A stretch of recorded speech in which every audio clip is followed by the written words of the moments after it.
Good morning once again, students. Now it's time for the next chapter.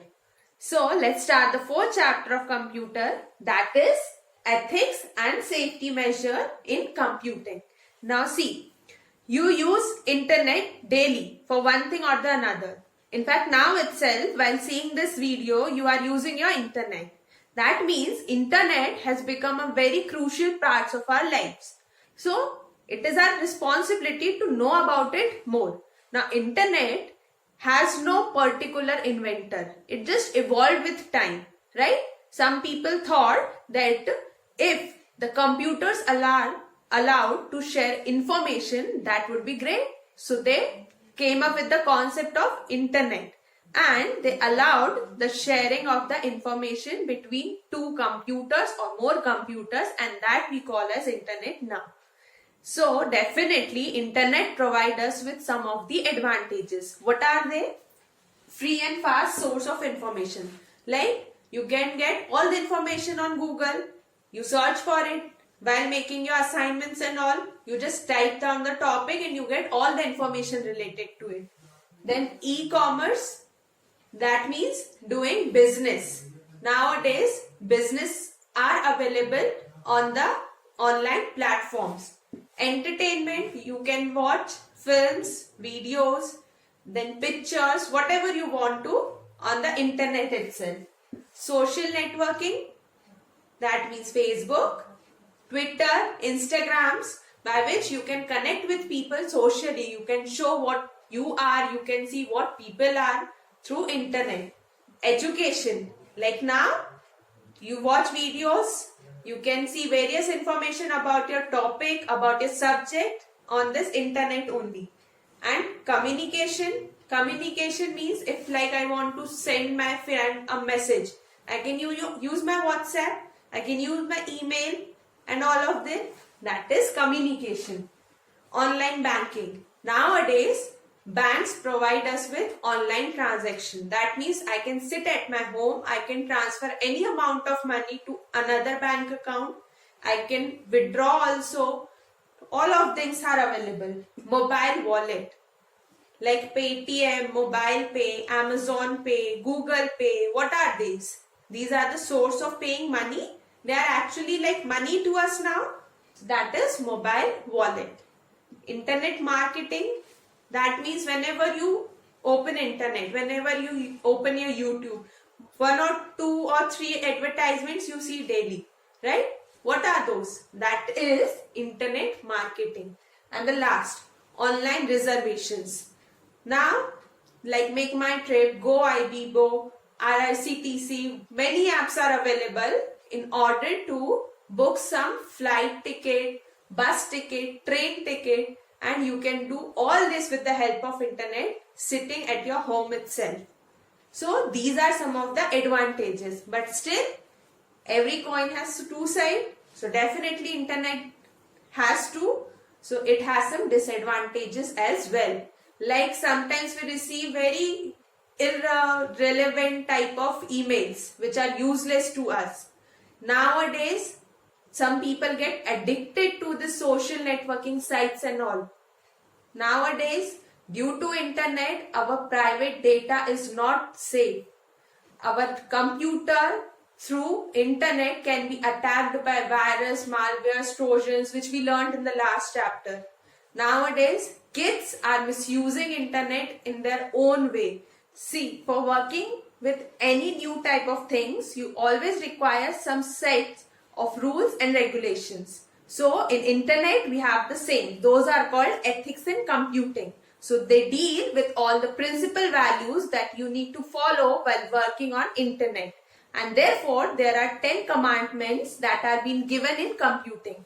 Those are that you should not harm any person, you should not steal any other person's works, you should not steal in other people's computer files, you should not steal their data, you should not give false witnesses for them, you should not use anything which you haven't paid for, and you should not use other people's resources.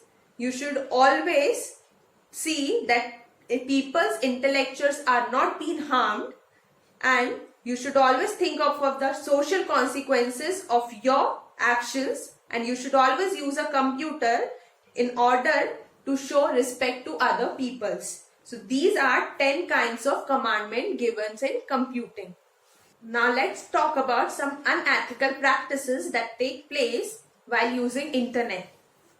Plagiarism, that means when some individual steal the work of another individual and say it as their own. That is ethically not correct. Cyberbullying, that we see daily most of the time. Bullying a person on social media, calling them fat, calling them dumb, like that.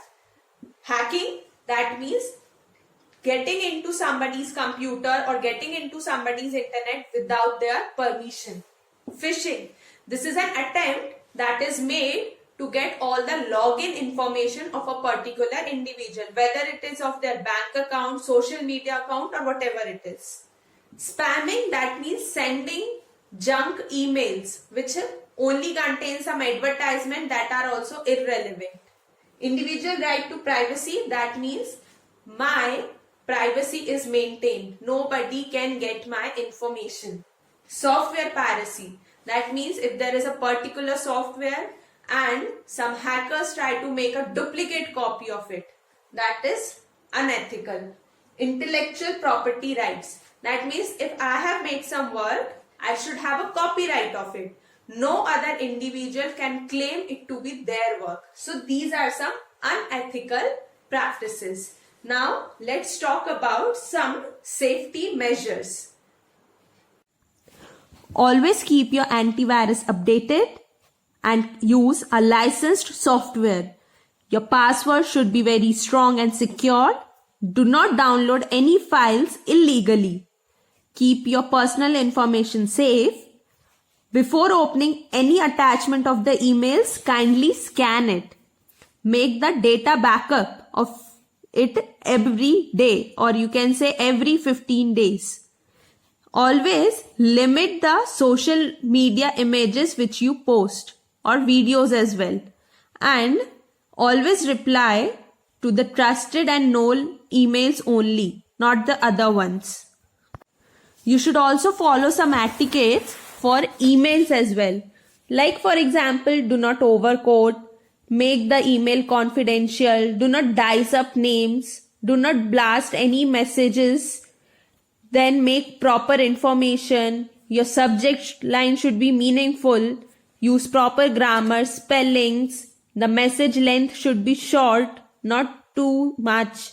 Then do not use any harsh word in the email. So like that, there are many etiquettes that are being used in writing an email. The concept of digital footprint is that whatever you search, whatever you browse, whatever you see gets stored in the internet and can be seen by any person that okay, the person sees this type of data, and that can be responsible for creating your image also, and for, you can say, promoting your image also, or you can say smudging your image also. So be very careful about what you are searching, about what you are browsing on the internet. Now, you always need to follow some etiquettes in the computer lab, and they are, now in computer lab, you should always handle the computer very properly. You should not bang on the keyboards or do not click on the mouse button again and again. Always let your computer start up properly without any interruption, and do not shut down it directly. Use the proper procedure. Respect others' privacy. Do not snoop in that. Do not violate any privacy of any individual. Respect the integrity of the system. Do not try to barge in and fill out some information that is not relevant. Always identify the user correctly. Never let anyone use your account, or never use any other's account. Keep changing your password so that your data is safe, and always keep the backup of your data, or important data especially. I hope now the chapter is more clear to you, and if you will read it, you will get a better understanding. I have sent you the notes as well. You can go through it, and if you want, you can write them as well. Till then, take care. I'll meet you again.